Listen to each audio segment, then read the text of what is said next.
Zagrebačke ulice od sutra će biti bogatije za još jedan ulično-umjetnički projekt koji će predstavljati i novu turističku turu. Naime, na 11 lokacija u gradu bit će postavljene umjetničke instalacije Zagreba u minimalističkom izdanju. Autor projekta ističe, cilj je uživati u malim i jednostavnim stvarima. Pronaći malenu instalaciju na rubovima nogostupa ili gradskim zidićima nije baš lako. Autor projekta ističe treba malo bolje otvoriti oči i pogledati detalje oko nas, jer život zapravo čine male stvari.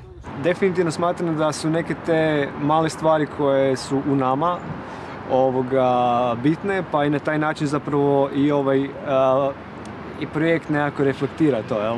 Ono što ja mislim čini taj projekt poseban je taj neki feeling doma, jel? Znači čim vidimo zapravo nekakve prozore, nekakva vrata, dobiš neki dojam topline. A instalacije koje predstavljaju zagrebačke domove, prodavaonice ili obrte bit će postavljene na 11 lokacija po gradu. Takav originalni projekt za sada ne postoji nigdje u svijetu. Ja sam vidjela neke radove koji su samo crteži, znači taj street art, minijature, ali su crteži, a ovo tu su makete, ovo tu je 3D i imamo tu prostornost kada ih gledamo, svjetlo baca sjene, znači jednostavno je drugačiji dojam jer se radi o 3D skulpturama. Originalnu ideju prepoznala je i turistička zajednica. Od sutra će tako svi zainteresirani moći online ili u centrima za posjetitelje pronaći mapu i krenuti u potragu. Ovaj projekt je toliko šarmantan, on je toliko neodoljiv da ga treba zadržati ne samo i 6 mjeseci, nego da se on poveća na još veći broj lokacija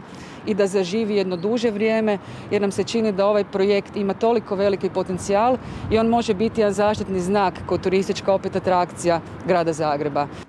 A kako bi privukli još više turista, jedna posebna svjetleća maketa mini Zagreba bit će postavljena i u zagrebačkoj zračnoj luci.